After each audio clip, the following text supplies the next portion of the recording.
மகாத்மா காந்தி அவர்கள் 1869 10ஆம் மாதம் 2ஆம் நாள் இந்தியாவில் குஜராத்தில் உள்ள போர்பந்தர் எனும் இடத்தில் பிறந்தார். இவரது தந்தை கரம்சத், தாய் புத்லிபாய்.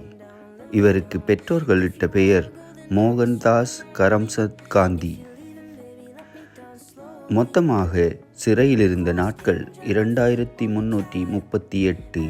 இதில் இந்தியாவில் 2089 நாட்களும் தென்னாப்பிரிக்காவில் 249 நாட்களுமாக சிறைவாசம் அனுபவித்தார். இவரது தொழில் வழக்கறிஞர். சுயசரிதை சத்திய சோதனை. மனைவியின் பெயர் கஸ்தூரிபாய்.